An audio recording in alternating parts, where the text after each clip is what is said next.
आज का रात्रि क्लास है 13/7/1967। बच्चे इस अवस्था में आकर पहुंचे हैं तो अभी भी माया भूल तो करो जरूर कराएगी। जब तक कर्मातीत अवस्था को पाओ भूलें होती ही रहती हैं। अभूल जिसको कहा जाए, अभूल माना कर्मातीत अवस्था, और भूल तो मनुष्यों से ही होती है, क्योंकि मनुष्यों का मन चंचल होता है। मन की चंचलता भूल कराई देती है, तो अभूल कोई पिछाड़ी में बनेंगे, और वो भी नंबरवार पुरुषार्थ अनुसार। क्योंकि छोटी मोटी भूलें होती ही रहती हैं। वो कहां तक बैठ करके सुनाएंगे,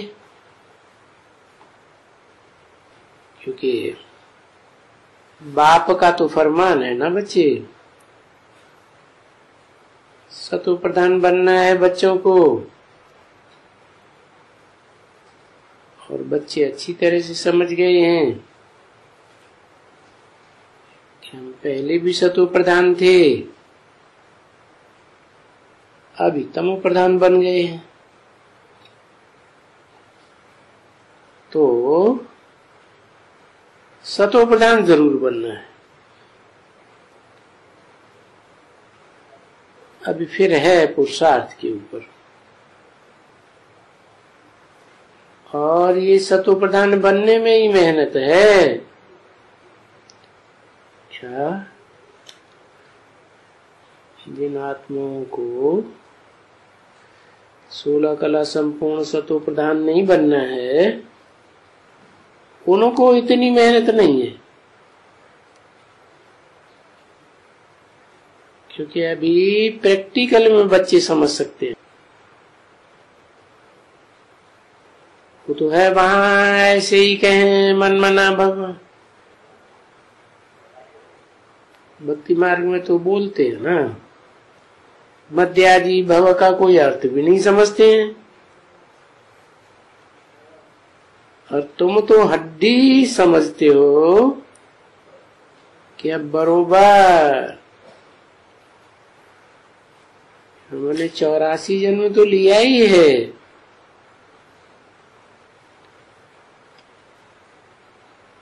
उसमें तो कोई संशय नहीं हो सकता है।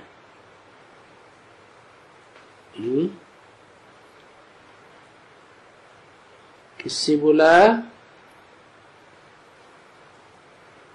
तुम सामने वालों से बोला जाता है ना। जो बच्चे बाप के सन्मुख आ जाते हैं तो उनके लिए बोला कि उनको 84 जन्म तो मिलते ही हैं। बाकी सन्मुख का अर्थ भी गहरा है, ऐसे नहीं सिर्फ मुख के सामने अंदर से विरोधी संकल्प चलती रहे। नहीं, अंदर और बाहर दोनों रीति से, सन्मुख विमुख नहीं। तो ऐसी अवस्था में तो कोई संशय नहीं हो सकता है, क्योंकि भगवान ही कहते हैं तुम बच्चों को कि तुम अपने जन्म को नहीं जानते हो।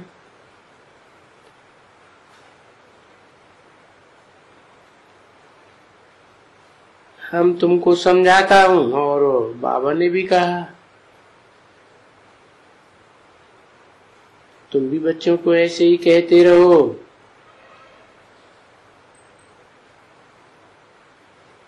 कि तुम अपने 84 जन्मों को जानो, चक्कर को जानो।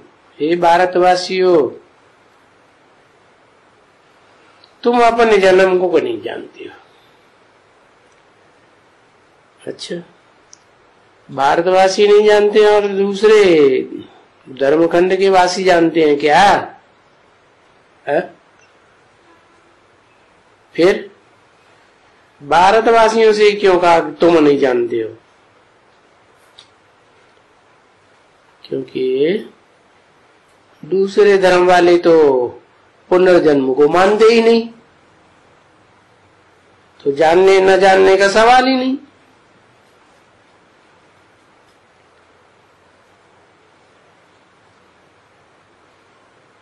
और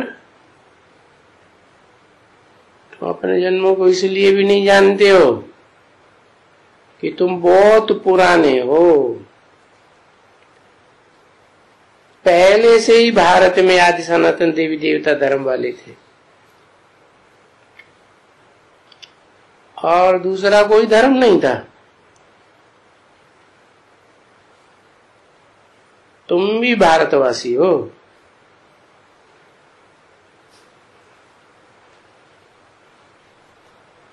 तो भारतवासी तो 84 जन्म लेते हैं माना, जिनकी 83 जन्म होते हैं वो भारतवासी नहीं होते हैं।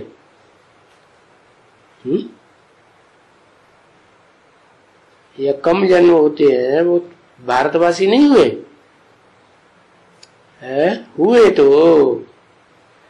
लेकिन सदा काल के दिल के वासी नहीं है, धोखा दे जाते हैं। तो पक्के भारतवासी कैसे कहे जाए? जो देवता धर्म की आत्माएं हैं ना, तो नंबरवार है। नौकुरी के ब्राह्मण से देवता बनते हैं, तो कम कुरियों वाले जब स्वर्ग के 21 जन्म पूरे होते हैं तो दूसरे धर्मों में कन्वर्ट होने लगते हैं। तो जो पक्के भारतवासी हैं उनको धोखा दिया ना।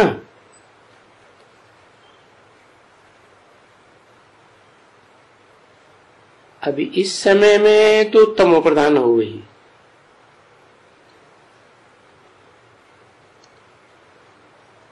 समझा ना? पहले सतो प्रधान थे, तो इस समय कहा ही जाता है आयरन एज कलयुग, और वो सृष्टि की आदि में था गोल्डन एज सतयुग। तो कलयुग का अर्थ ही है फिर आयरन एज आत्मा, क्योंकि कलह क्लेश में रहते हैं ना, झगड़ा लड़ाई टंटा मारा मारी, तो उसको फिर गोल्डन एज में ले आना है। जरूर आवेंगे, क्योंकि गोल्डन एज में जब तक नहीं आते हैं तब तक वापस तो जा ही नहीं सकते। कहाँ? आत्माओं के लोक में।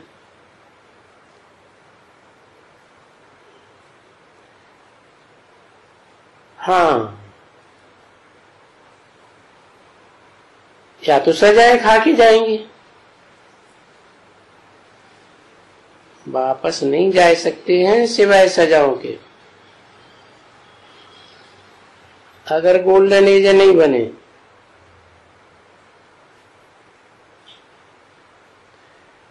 तो सजाए कोई बाप के सामने थोड़े ही खाएंगे। सजाएं तो धर्मराज द्वारा खानी है।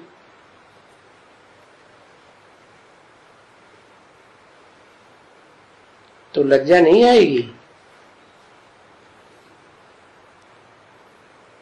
क्योंकि बाप के बच्चे ईश्वर के बच्चे कहलाए करके देखो एकदम ईश्वर की, और फिर भी ऐसे ऐसे धर्मराज भी बैठा हो और बाप भी बैठा हो तो बच्चे बहुत लज्जा की बात हो जाएगी ना। तो इसलिए फिर पूरा पुरुषार्थ करना पड़ेगा। और है बड़ी समझ की बात कि यथार्थ ही हम आत्मा तमो प्रधान हैं और अब सतो प्रधान बनना है, यानी पावन बनना है। और पति तो जरूर है। ये समझ गई ना बच्चे। ऐसे अगर किसी को पतित कहो तो उनको गुस्सा आ जाएगा। परंतु तुम अरे भाई रोज कहते हो पतित पावन सीताराम आओ, पतित पावन दुनिया से आकर के हमको स्वर्ग में ले जाओ, हम पतितों को पावन बनाओ। क्योंकि यहाँ तो इस दुनिया में पतित ही है, दुनिया ही पतित है। स्वर्ग में तो देवताएं पावन थे।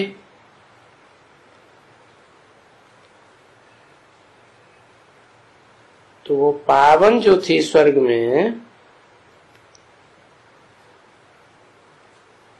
जो सतो प्रधान थे, सो सतो रजो तमो में आकर के अभी नीचे पड़े। तो जबकि अभी सतो प्रधान षष्ठी रिपीट होनी है तो सतो प्रधान तो बनना ही है और तमो प्रधान षष्ठी खलास हो जाएगी, ताकि सतो प्रधान से सतो रजो तमो ऐसे लटकते नीचे तो आए हैं ना,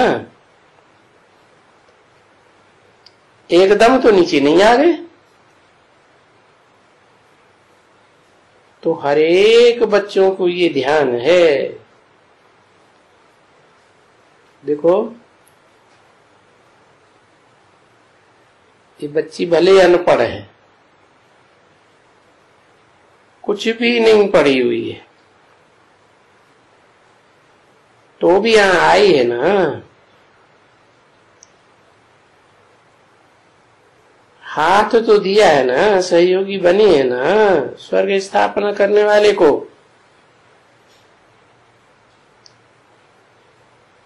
तो हाथ दिया है तो स्वर्ग में आएगी जरूर। परंतु ये जो आत्मा के ऊपर पाप कर्मों का बोझा है, ये जो कहते हैं कि पतित पावन मुझे पावन बनाओ, तो वो भी तो सीखना है।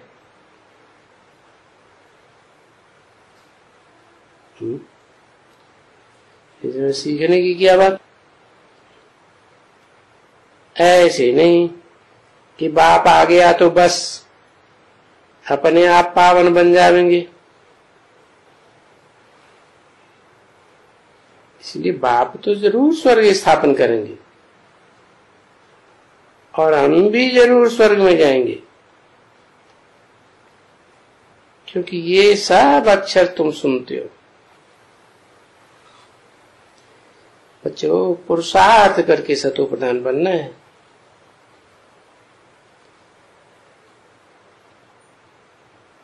क्योंकि जितना जितना योग लगाएंगे और जितना जितना आत्माभिमानी रहेंगे,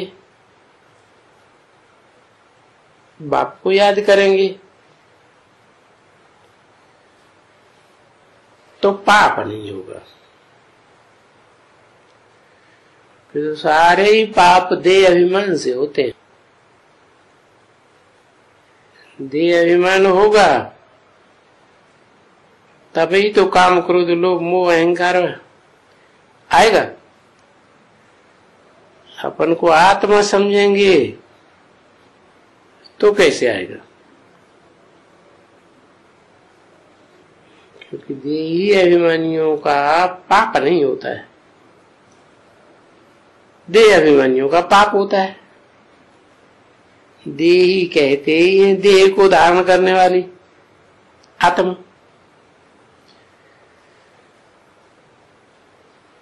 तो देखो, देह अभिमानियों को पाप होते हैं, तब तो बाप कहते हैं ना। अभी देही अभिमानी बन करके फिर ऐसा बनो जो फिर पाप होवे ही नहीं। ऐसी याद पक्की हो जाए, कर्म भी करते रहो तो भी कर्म अकर्म हो जाए। क्योंकि अकर्म कब होगा? जब देह अभिमान में करेंगे तब होगा। ये देह और देह की इंद्रियों की याद ही नहीं आएगी तो होगा, याद ही नहीं आएगी। तो बच्चों को समझाते हैं ना, बाप आकर के समझाते हैं। जैसे लौकिक बाप होते हैं तो बैठ करके कोई बात के लिए बच्चों को समझाते हैं कि ये बच्चे ऐसे न करो, वैसे न करो, ऐसे करो। बाइस्कोप में नहीं जाओ, ये अच्छी बात नहीं है। क्यों? बाइस्कोप में क्या खराब बात है? एक तो माहौल अच्छा नहीं होता है, जात जात के लोग इकट्ठे होते हैं। दूसरे जो दुनिया की धंधे धोरी की बातें, गंदी गंदी बातें भी दिखलाते हैं, तो वहां जाना ही अच्छा नहीं। तो यहाँ ही आत्माभिमानी रहे, भगवान का नाम लेते रहो। अच्छा, वो भी नहीं तो कोई न कोई की पूजा करो, कृष्ण की पूजा करो, ये करो, वो करो, कुछ न कुछ भक्ति करो, तो पाप तो नहीं बनेगा।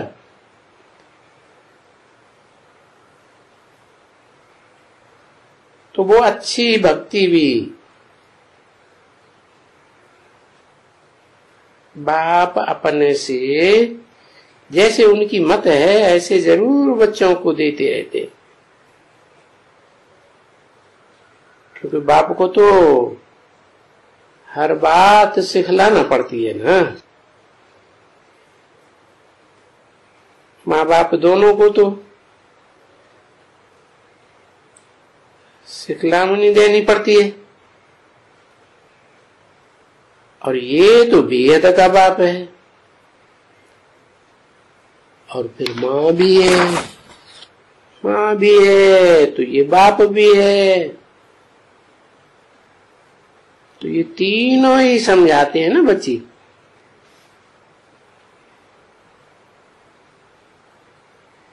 क्योंकि तीनों ही इकट्ठे हो गए, ये बाप भी है ब्रह्मा, ये माँ भी है। सिर्फ बाप दादा नहीं है, माँ भी है, बाप भी है,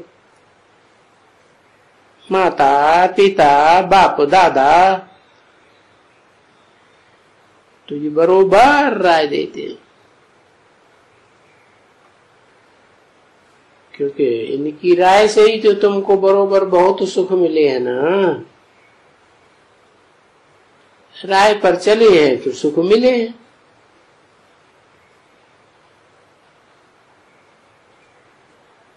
अभी बहुत सुख तो है बच्चे पैसे के साथ,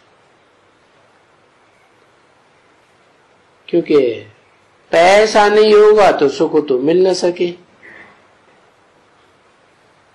अब वो है स्थूल दुनिया की बात, स्थूल पैसे की बात, यहाँ तो तुम्हारी आत्मा ज्ञान लेती है ना धन, तो ये ज्ञान धन है।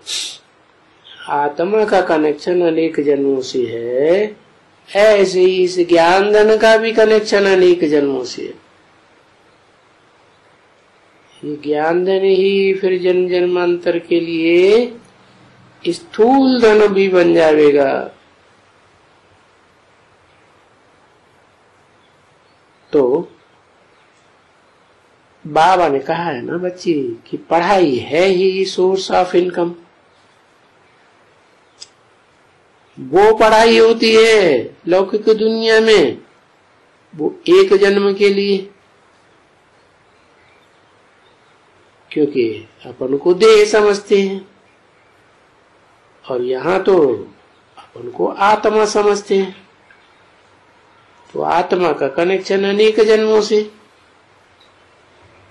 तो ये जो ज्ञान धन लेते हो ये भी अनेक जन्मों के लिए हो जाता है। तो ये इनकम हुई ना जन्म जन्मांतर की। आत्मा में ज्ञान के संस्कार भरे रहते हैं। तो इनकम माना पैसे बहुत हैं, वो पैसों की बात नहीं है। ये तो बेहद का ज्ञान धन है। जैसे दुनिया में पैसे हैं तो सब कुछ खरीदारी की जाती है।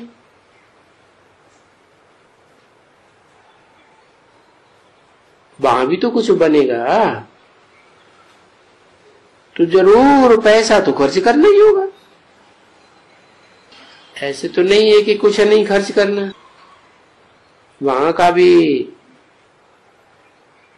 कोई तो किसका होगा। जैसे कभी कभी रामचंद्र का सिक्का दिखलाते हैं पुराना वाला, तो अगर रामचंद्र का सिक्का होगा तो वो भी तो धन से ही काम करेंगे ना। और होगा तो सोने का ही,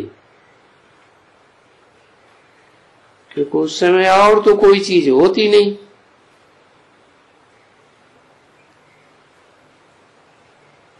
तो वो सोने के सिक्के देते होंगे, सोने के सिक्के देंगे और बदले में कुछ और लेंगे।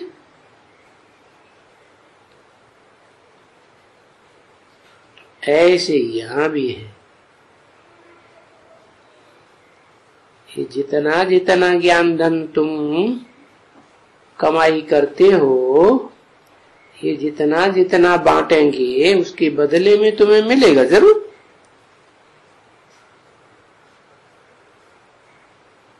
इस दुनिया में भी तो यहाँ रुपए दे देते हैं, ऐसे वहां सोने के सिक्के होंगे। ये है कागज के, वो होते थे सोने के।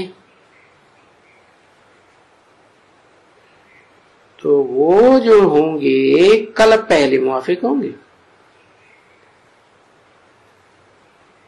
और वो ही तुम्हारा रस्म रिवाज वहां चलेगा जो कल पहले चला है।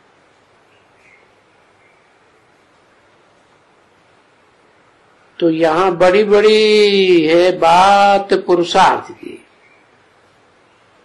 कि पुरुषार्थ करके हमको सतो प्रधान जरूर बनना है।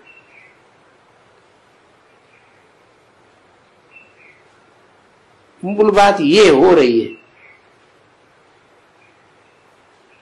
और यही पैगाम सबको देने का है। क्योंकि सतो प्रधान बनते हो तो सतो प्रधान बनने से फिर सतो प्रधान दुनिया में तो आएंगे। मुक्ति जिसको कहा जाता है, और जीवन मुक्ति जिसको कहा जाता है, तो वो तो फिर सतो प्रधान बनेंगे तो फट से मिल जाती है। और ये पुरानी दुनिया में तो नहीं मिलती है। कहाँ मिलती है? नई दुनिया में मिलती है। तो तुम बच्चे भी जानते हो कि नई दुनिया में हमको जाना है। इसमें है मेहनत, क्योंकि किसमें मेहनत है?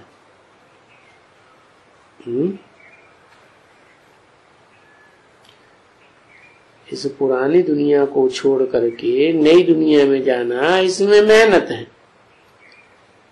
क्योंकि यहाँ बच्चे बैठे हुए हैं और यहाँ तो ठीक बैठे हुए हैं, सेफ्टी से बैठे हुए हैं, और वायुमंडल भी यहाँ सेफ्टी का है। वहां बाहर की दुनिया में तो वायुमंडल को ही क्रिमिनल बनाई देते हैं।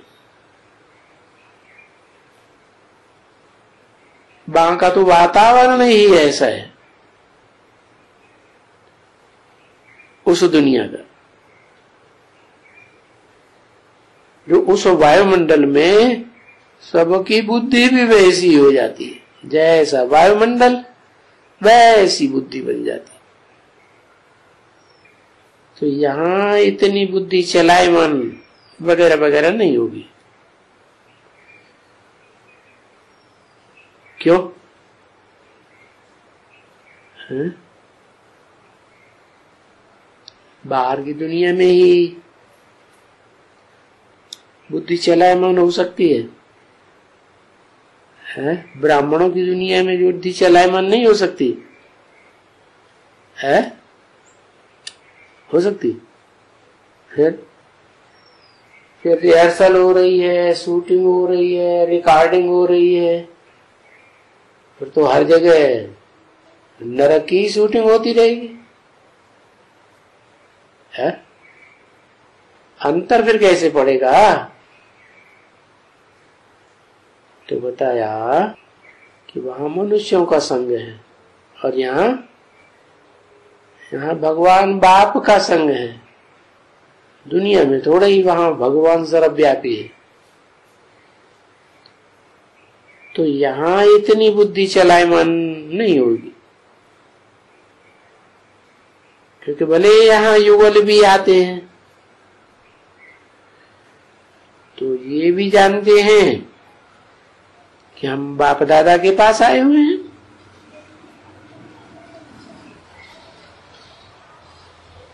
यहाँ तो वो संबंधी वगैरह कोई दूसरे नहीं है। यहाँ तो सबका भाई बहन का नाता है। यहाँ तो ब्रह्मा कुमार और कुमारी होंगे, वो ही आवेंगे।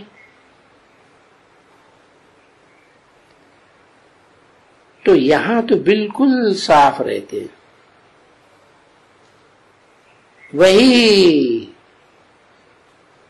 जो यहाँ बहुत आना जाना करते हैं ना, भले इकट्ठे भी आते हैं, यहाँ जो इकट्ठे आते भी हैं तो बड़ी खबरदारी से रहते हैं। ठीक है ना बच्चे? क्योंकि बुद्धि में है हम आए ये ऐसे स्थान में जहां इनको कभी भी ऐसा ख्यालात नहीं आना है। देखो उस दुनिया में भी मंदिर में जाते हैं तो बाहर की दुनिया में और मंदिर में जाने के ख्यालात में अंतर पड़ता है या नहीं? पड़ता है। तो वहां तो जड़ मूर्तियां हैं, भगवान तो है नहीं, और यहाँ तो शिव बाबा। प्रैक्टिकल में पार्ट बजाएगा है। तो यहाँ इस स्थान में आने वालों को बहुत खबरदारी से रहना। ये फिर जब वहां जाते हैं उस वायुमंडल में, यहाँ तो अभी इस समय जैसे कि इंद्र सभा में बैठे हो। क्या? किसकी सभा में? इंद्र सभा। इंद्र सभा क्यों नाम दे दिया? इंद्र कहाँ होता है? स्वर्ग में होता है ना। तो इंद्र सभा जैसे कि क्यों कह दिया? क्योंकि यहाँ स्वर्ग तो नहीं है, लेकिन रिहर्सल तो स्वर्ग की हो सकती है, क्योंकि यही इंद्र वाली आत्मा वहां फिर जाकर के इंद्र बनेगी। यहाँ नाम और रूप दूसरा है, वहां नाम रूप बदल जाएगा। तो इंद्र भी इनको कहते हैं। किनको है? किनको कहते हैं? ज्ञान का सागर को। वो कहते हैं ना, इंद्र की दरबार है। महाभारत में नाम आया ना, इंद्र सभा। क्या स्थान का नाम दिया है? पांडवों ने जो सभा बनाई थी उसका नाम दिया दिल्ली दरबार। आज भी कहते हैं ना। तो उस इंद्र दरबार में कौन थी है? वो तो उन्होंने समझ लिया है स्वर्ग की बात है। अब ये स्वर्ग की बात हो रही है, ये तो शूटिंग पीरियड की बात है? इंद्र सभा में ये ज्ञान योग के पंखों से उड़ने वाली परियां थी। उड़ने वाला क्यों दिखाया? क्योंकि ऊंची स्टेज में, ज्ञान की ऊंची स्टेज में उड़ती थी ना। तो ये परियां थी, पुखराज परी, लाल परी, फलानी परी। तो अभी तुम सब इस समय यहां हो परियों के रूप में। अभी यहां हो, फिर वहां की परियां बनी हुई।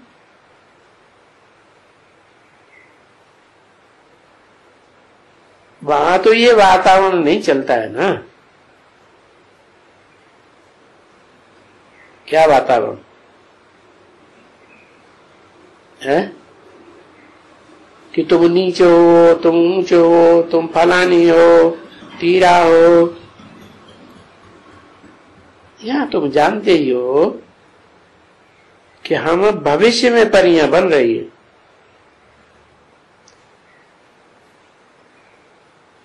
और इंद्र किसको कहा जाता है? क्या करता है इंद्र? बरसात बरसाता है।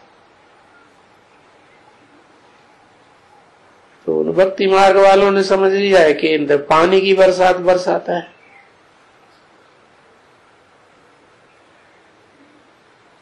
पानी की बरसात बरसाने वाली की बात नहीं है, ये तो ज्ञान की बरसात है। तो यहां की बात है। यहां की बात को वहां लगाई दिया। कहा? स्वर्ग में। अब स्वर्ग में ज्ञान होता है क्या देवताओं को? वहां ज्ञान की क्या दरकार? स्वर्ग में ज्ञान की दरकार है क्या? नहीं, वो तो है ही प्राप्ति स्वरूप। क्या चीज है जो स्वर्ग में प्राप्त नहीं है? तो इंद्र जिसे दुनिया में इंद्र समझते हैं, वो कोई ये बरसात या वो बरसात बरसाता ही नहीं है। क्या? ये तो सारी ज्ञान की बातें हैं।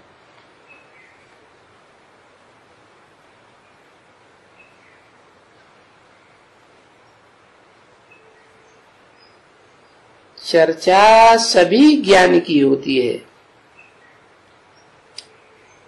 शास्त्रों में चर्चा होती है ना, सारी ज्ञान की बात। और फिर वहां इंद्र की कोई सभा थोड़ी ही होती है बरसात वाली। ये तो ज्ञान बरसात की सभा यहाँ है, तो वो तो कोई सभा है ही नहीं। तो ये सब बातें यहाँ की हैं, ज्ञान से समझने की बातें हैं। और तुम यहाँ बैठे हो बरोबर, कोई पुखराज परी, जैसे फूलों के नाम होते हैं, हल्के फूल भी होते हैं और ऊंचे फूल भी होते हैं, है तो ऐसे ही रत्नों के भी नाम हल्के और ऊंचे माने जाते हैं। 9 तरह के रत्न है ना, एक से एक ऊंचे, एक से एक कीमती। और फिर कोई की नो कीमत, पुखराज है ना, कोई कीमत नहीं।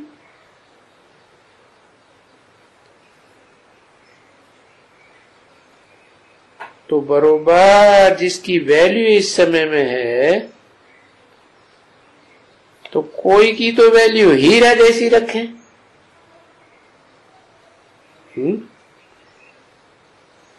हीरे में क्या खास बात होती है? बहुत चमक मारता है ज्ञान की चमक। हीरा है मन हीरो पाटधारी है, जहां भी जाके जन्म लेगा ज्ञान की चमक मारता रहेगा।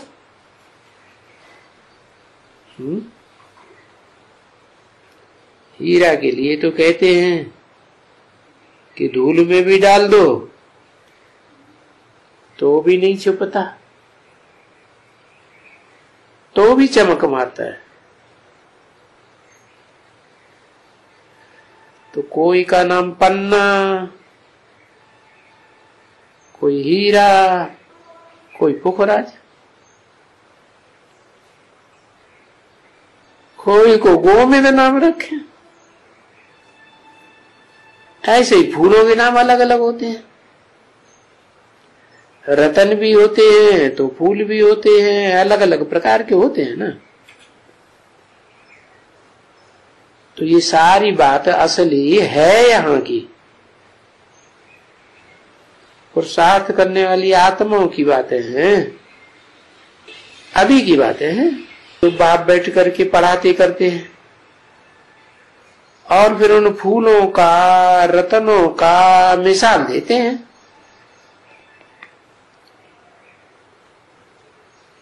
ब्राह्मणियों का मिसाल देते हैं ना, भ्रमरी। भाई भ्रमरी, तुम देखो ब्राह्मणी बनी हो ना, क्या करती रहती हो? है भ्रमरी क्या करती? भूं भूं करती रहती है। आगे तो तुम भी कीड़े थी, तो कोई भ्रमरी ने तुम्हें पकड़ा, हाथ पांव तोड़ दिए और भूं भूं करके आप समान भ्रमरी बनाई दिया। तो जरूर तुमको कोई ब्राह्मण या ब्राह्मणी ने भ्रमरी बनाया ना, ऐसी ब्राह्मणी बनाया जो ज्ञान की भूं भूं करती रहती है। आगे तो सब कीड़े थे ना, तो पहले ही पहले ब्राह्मण बने, उनके बच्चे ब्राह्मणियां बने। उन्होंने फिर सबको ब्राह्मण ब्राह्मणियां बनाया। ये जो कीड़े हैं ना, जिनको कहा जाता है कि विष्ठा के कीड़े, फिर विष्ठा कहो या विषयस कहो, विषय वैतरणी नदी कहो, तो वो कीड़ों की कोई बात यहां नहीं है। क्या? कौन से कीड़ों की?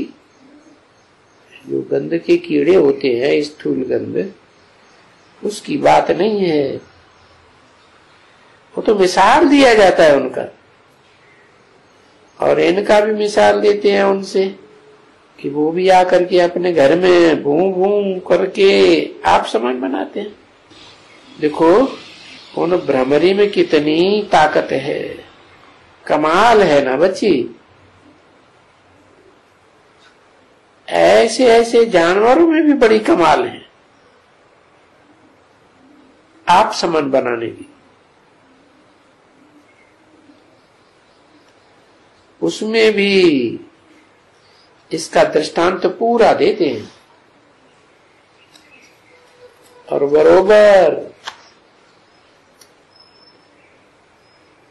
वो बड़ी खाटती भी है। 13/7/67 की वाणी का रात्रि क्लास 3रा पेज। तुम बच्चों ने देखा है बरोबर के वो कीड़ा ले आती है, पांव में पकड़ करके ले आती है। पांव का मिसाल क्यों दिया? ये पांव है ना, ये जैसे पांव से कहीं पहुंचा जाता है चलकर या दौड़कर, ऐसे ही ये बुद्धि है। कहते हैं ना तुम्हारी बुद्धि हमारे गुरुजी तक नहीं पहुंचेगी। अरे बुद्धि कोई पांव है क्या जो पहुंचेगी? नहीं, ये समझ की बात है। तो पांव से मिसाल देते हैं तो बुद्धि रूपी पांव से पकड़ लेती है कीड़े को और फिर वहां सीधा उसमें जाके बैठाती है। मुंह इस तरफ में और पूंछ उस तरफ में। उस तरफ में मैंने मिसाल वहां का दिया है, यहाँ की बात। उनका मुख इस तरफ हो जाता है और उनकी विकारों की पूंछ उस दुनिया में। तो ऐसे ही कीड़ों का होता है। जो सुने, इधर मुख होगा तो सुनेंगे ना, और दुनिया में मुख होगा तो यहां भले बैठे रहे लेकिन सुनेंगे कुछ भी नहीं। तो जो सुने भू भू सुने, तो ये कमाल की बात है ना, बहुत वंडरफुल बात है। पता नहीं उस भ्रमरी को बच्चों ने देखा है नहीं देखा है, पर मेरे ध्यान में है कि बहुत बच्चों ने देखा है। जिन्होंने एक्यूरेट देखा है कि बरोबर वो कीड़ा ले आती है और बैठाती है,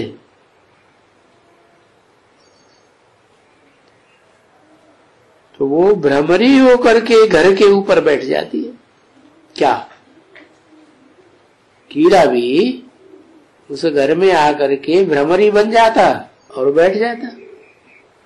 जिसने देखा है वो हाथ उठाओ, बताओ।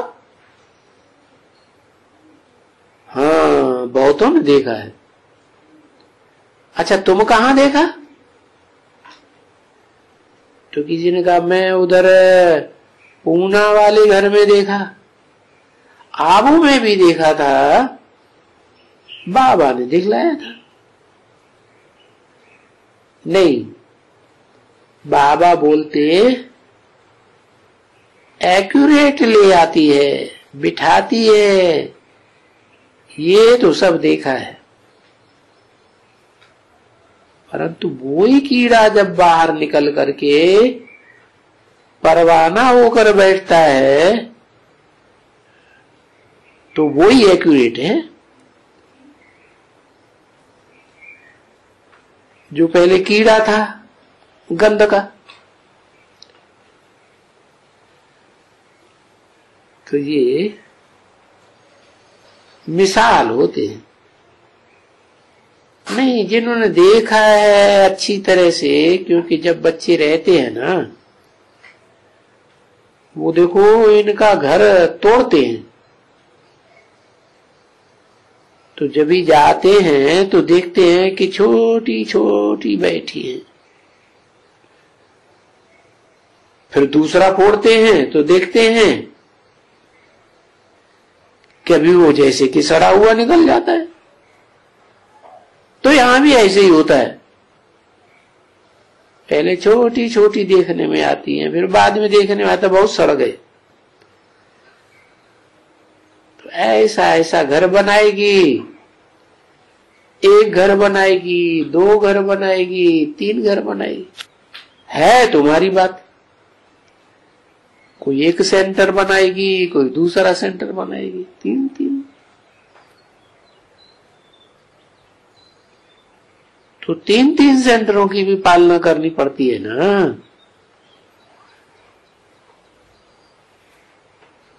पालना करती है। वो कीड़ी भी ऐसे करती है। कभी कोई की होती है, एक की पालना करती है, जैसे तुम बच्चियां हो ना, कभी 3 बच्चों की भी पालना करती हो,